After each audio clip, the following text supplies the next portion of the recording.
Chase manifeste très jeune les signes d'un comportement psychotique dangereux. Il est fasciné par le feu, il est cruel avec les animaux. Il naît en 1950 dans une famille aisée, mais le père, un ivrogne, se querelle sans cesse avec sa mère. Elle s'imagine que son mari tente de l'empoisonner. À 21 ans, Chase quitte ses parents pénibles et partage une maison avec des camarades de classe. Constamment drogué, il ne se lave jamais et se croit la victime d'un complot. Il va jusqu'à clouer avec des planches la porte de sa chambre. Pour y entrer ou en sortir, il passe par un trou qu'il a creusé dans le fond de son placard. Il retourne bientôt chez son père ou chez sa mère qui viennent de divorcer. Chase alterne des périodes d'apathie et d'agressivité. La police l'interpelle à plusieurs reprises. Il se rase la tête afin de mieux surveiller un crâne qui change de forme et dont les os transpercent la peau, et il se rend à l'hôpital car quelqu'un lui a volé son artère pulmonaire et interrompu sa circulation sanguine. À la suite de ces déclarations, Chase est brièvement interné dans un hôpital psychiatrique avant d'être confié à la garde de ses parents, malgré l'avis de médecins qui le jugent dangereux. Il bénéficie d'une pension d'invalidité et d'une aide financière de son père. Il loue un appartement dans le centre de Sacramento. Il arrête de prendre les médicaments prescrits par les médecins et son comportement se détériore. En 1976, il croit être la réincarnation d'un des membres du gang de Jesse James et il s'endort en plaçant des oranges autour de sa tête, afin que les vitamines C filtrent jusqu'à son cerveau. À cette époque, il pense que pour survivre, il a besoin de sang frais. Il achète donc des lapins dont il boit le sang et avale cru les viscères. Il mélange quelquefois ces deux éléments en les broyant au mixeur. Lors d'une de ses visites en avril 1976, son père le découvre trop mal en point et l'emmène à l'hôpital. Les médecins se rendent compte qu'il s'est injecté du sang de lapin dans les veines. On l'interne à nouveau avec un diagnostic sans appel paranoïaque schizophrène, considéré comme très dangereux.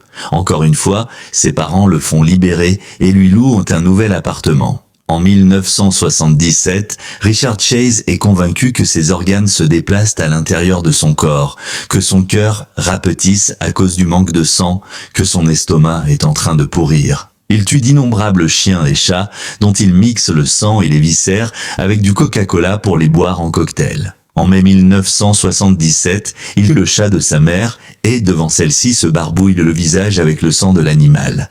Chase se rend ensuite au Nevada où il est arrêté par un shérif parce qu'il se promène nu, le corps peint avec le sang d'une vache qu'il vient de mutiler. Début décembre, il s'achète un pistolet semi-automatique calibre 0,22 qui s'ajoute au fusil de chasse qu'il possède déjà. Son appartement est dans un état de saleté repoussant et il décide de ne plus sortir que la nuit. Pendant toute la fin du mois de décembre, il s'entraîne au tir au pistolet et s'achète de très nombreuses boîtes de munitions. Le 29 décembre, en début de soirée, il prend sa voiture et tire à 2 reprises sur un inconnu qui en meurt. Ses parents le rencontrent le mois suivant, sans se douter le moins du monde qu'il vient de tuer pour la première fois. Fasciné par des articles sur Kenneth Bianchi et Angelo Buono, les étrangleurs des collines, Chase découpe des articles de presse et se prépare à une nouvelle expédition meurtrière. Le 23 janvier 1978, près de chez lui, il cambriole tout d'abord une maison. Mais il est surpris par le propriétaire auquel il crie en s'enfuyant « Je cherchais un raccourci ». Le butin est un maigre $16, un stéthoscope et une paire de jumelles. Il a quand même eu le temps d'uriner dans un tiroir et de déféquer sur le lit d'un des enfants. 2 heures plus tard, il aperçoit une jeune femme de 22 ans qui pose un sac poubelle devant son jardin. Teresa Wallin, enceinte de 3 mois. Il la blesse de 3 coups de feu tirés à bout portant. Pendant que sa victime agonise, Chase l'éventre et lui arrache les intestins qu'il étale par terre. Il lui poignarde le foie, découpe un poumon et le diaphragme, lui retire les reins qu'il va poser sur son lit. Pris de frénésie, il lui porte de nombreux coups de couteau et s'enduit le visage avec son sang. Il se rend ensuite dans la cuisine où il prend un pot de yaourt pour mieux boire le sang de sa victime. Repu, il ajoute une touche finale à son crime en déféquant dans la bouche du cadavre. Chase se lave sommairement et quitte la maison des Wallin sans se faire remarquer. Cette fois-ci, il n'attend pas un mois. puisque à peine 4 jours se sont écoulés lorsqu'il pénètre dans la demeure d'Evelyn Mirotte. Chase abat d'une balle dans la tête la jeune femme de 27 ans avant d'exécuter Daniel Meredith, l'ami d'Evelyn, et Jason, son fils de 6 ans. À cet instant, il entend des pleurs de bébé, il s'approche du berceau de David Ferreira, le neveu d'Evelyn, âgé de 22 mois, et le tue d'une balle dans la tête. Il emporte le corps de la jeune femme dans une chambre à coucher, la déshabille avant de retirer ses propres vêtements et d'enfiler des gants de caoutchouc. Son macabre charcutage achevé, il sodomise sa victime et lui retire un œil avant de boire son sang. Pendant qu'il évide le crâne du petit David dans la baignoire de la salle de bain, on sonne à la porte. Chase a tout juste le temps de se rhabiller et de s'enfuir en volant la voiture de Meredith qu'il range près de chez lui. Il a emporté le cadavre du bébé, toujours sans se faire remarquer, puis il retourne chercher sa propre voiture. De retour chez lui, Chase décapite le corps de David, en boit le sang et dévore le cerveau cru. Le même jour, en début d'après-midi, la police découvre le massacre. Dès le lendemain, une chasse à l'homme de grande envergure est lancée à travers la ville. Le quartier où réside Richard Chase est systématiquement fouillé à 5 heures de l'après-midi. Un détective sonne à la porte de son appartement, mais Richard n'ouvre pas. 1 heure plus tard, sur les conseils d'un voisin, 3 policiers prennent position devant la porte de Chase. Toujours pas de réponse, mais comme ils ont entendu du bruit à l'intérieur, les policiers décident de rester en planque. Quelques minutes plus tard, Chase quitte son domicile, un carton dans les bras. Les policiers l'interceptent et en tentant de s'échapper, le suspect leur jette le carton dont le contenu s'éparpille. Sur le palier, il contient des chiffons et une couche de bébé ensanglantée, ainsi que des morceaux de cervelle. Chase est appréhendé et son appartement perquisitionné. Dès que les policiers y pénètrent, une effroyable odeur de putréfaction les assaille. Les murs et les meubles sont couverts de taches de sang, le plancher de la chambre à coucher est parsemé de matière fécale et on découvre des ossements humains dans le salon et dans la cuisine. Sur le lit, une assiette contient des débris de cervelle baignant dans du sang frais.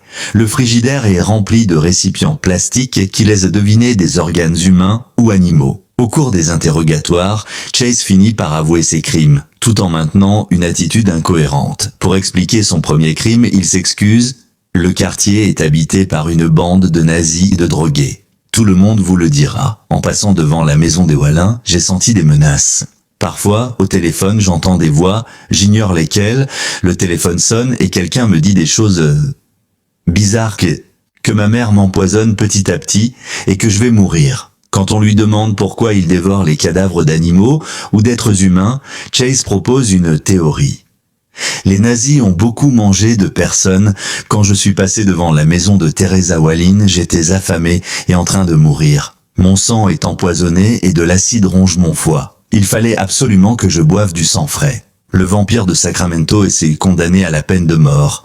Emprisonné depuis moins d'1 an dans le célèbre pénitencier de San Quentin, il se suicide d'une overdose de médicaments le 26 décembre 1980. Richard Chase, dont le cas étrange est mal connu malgré l'horreur de ses crimes, est l'exemple type d'un tueur psychotique paranoïde. La plupart des psychotiques ne sont pas dangereux, mais chez Richard Chase, de redoutables signes avant-coureurs étaient présents dès son plus jeune âge. Ses parents, ses professeurs, les autorités judiciaires, médicales et psychiatriques auraient dû agir en conséquence. Comme le signale le Dr Ronald Markman dans la conclusion de son rapport, lors du procès Hélas, nos institutions n'agissent qu'en cas d'urgence, après la catastrophe. La prévention n'est pas notre point fort, surtout quand elle se heurte aux droits civils des personnes. Richard Chase a toujours été bien traité par nos institutions médicales et judiciaires. Pouvons-nous en dire autant des victimes? L'interview qui suit est, à ma connaissance, la seule jamais effectuée avec le vampire de Sacramento alors qu'il est transféré pendant quelque temps au pénitencier de Vacaville, à des fins d'études psychiatriques. Son comportement erratique et ses nombreuses absences m'ont rendu cet entretien extrêmement difficile. Richard Chase reste parfois des minutes entières plongé dans un profond silence avant de prendre la parole. « Richard, de quels crimes êtes-vous accusé? Je n'ai rien fait. Pourtant, la police vous a arrêté en flagrant délit. On a trouvé du sang dans votre appartement. Mon appartement était bien plus propre qu'avant. Je n'ai rien fait de plus que tuer quelques chiens. Un point, c'est tout. Mes parents ne m'ont pas élevé comme ça. Jamais je ne ferai quelque chose d'aussi horrible. C'est quelqu'un d'autre qui a fait ça. Comment expliquez-vous qu'on ait retrouvé le portefeuille d'une des victimes, Daniel Meredith, chez vous? C'est quelqu'un d'autre qui l'a planqué chez moi. J'ai vu un type blond avec un impair orange près de l'endroit où les crimes ont été commis. Je me suis souvent rendu compte que quelqu'un venait chez moi pendant mon absence. Ça doit être ce blond qui a fait le coup. Le portefeuille, je l'avais acheté dans une boutique il y a 2 ou 3 mois de ça. Vous savez, depuis que je suis en prison, ils essayent de m'empoisonner. Ils essayent de m'empoisonner. Comment expliquez-vous le sang retrouvé sur vos vêtements lors de votre arrestation? Je ne m'en souviens plus. Vous êtes sûr? Oui, je lui montre une photo du jour de son arrestation. C'était juste du sang d'animaux.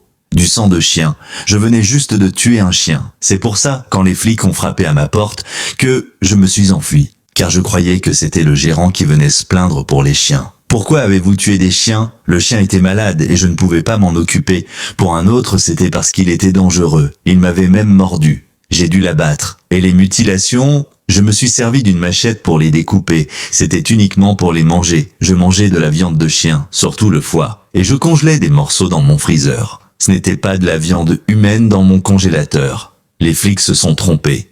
Vous aimiez boire du sang? Oui, j'en avais besoin. Pour empêcher que mon sang soit empoisonné. Vous avez dévoré des victimes humaines? Non. Vous êtes dingue ou quoi? Je n'ai jamais rien fait de pareil. Pourtant, vous avez mangé de la chair humaine? Non, c'est faux. Si vous trouviez un enfant mort, que feriez-vous? J'en sais rien. Je crois que j'appellerais la police. Si quelqu'un kidnappait un enfant, que croyez-vous qu'il en ferait? Il le vendrait. À qui? À quelqu'un dans la rue, je pense.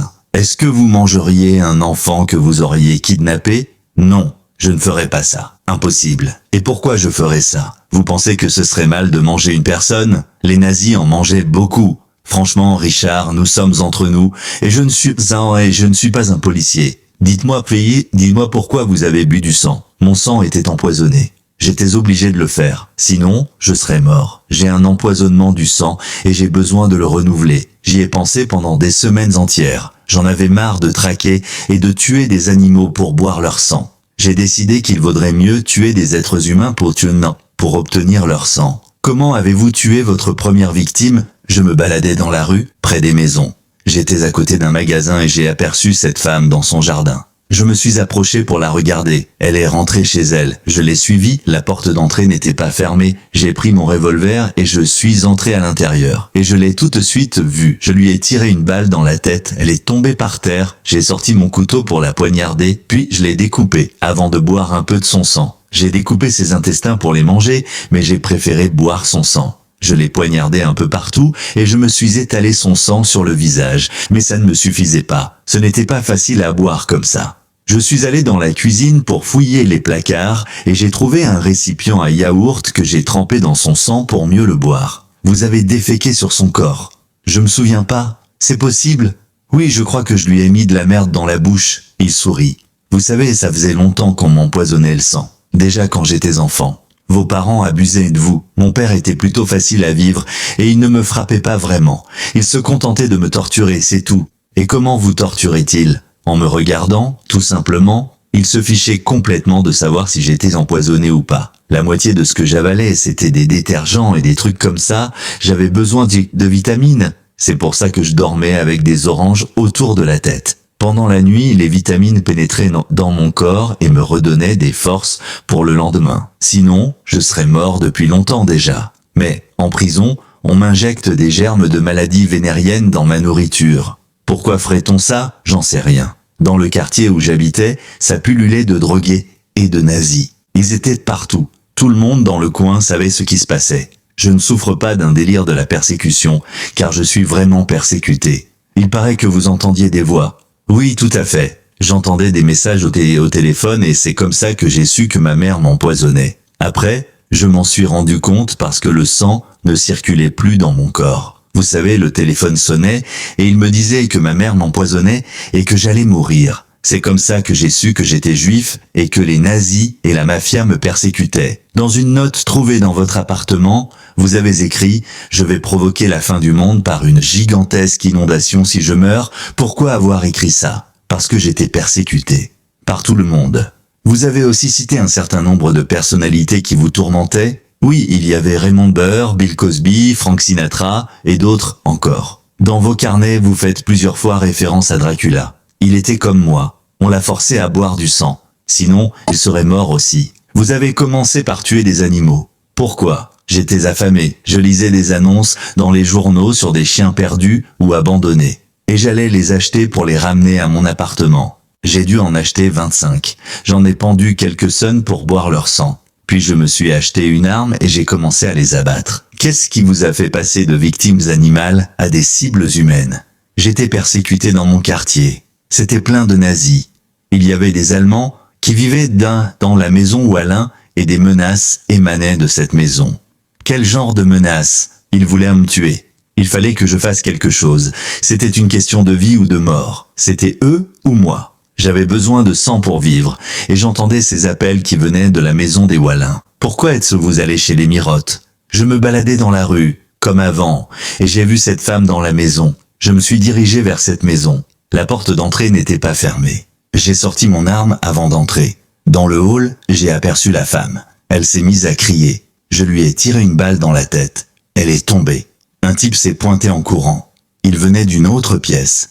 Il m'a vu et a tenté de s'enfuir. Il a reçu une balle dans l'arrière du crâne. Ensuite, j'ai remarqué ce garçon qui m'observait. Ça s'est passé tellement vite que je n'ai pas eu le temps de réfléchir. Je lui ai aussi tiré dessus. Un bébé criait quelque part dans la maison. Je suis allé le voir. Il hurlait et pleurait vraiment trop fort. Je l'ai flingué parce qu'il faisait beaucoup trop de bruit. Je l'ai emmené chez moi où j'ai bu un peu de son sang. Puis je l'ai découpé pour manger des parties de sa cervelle. Cela m'a redonné des forces. Est-ce que vous avez des remords, Richard? Je ne sais pas. C'est eux qui devraient en avoir pour m'avoir persécuté. Ils en avaient tous après moi, mon père, ma mère et tous ces gens du quartier.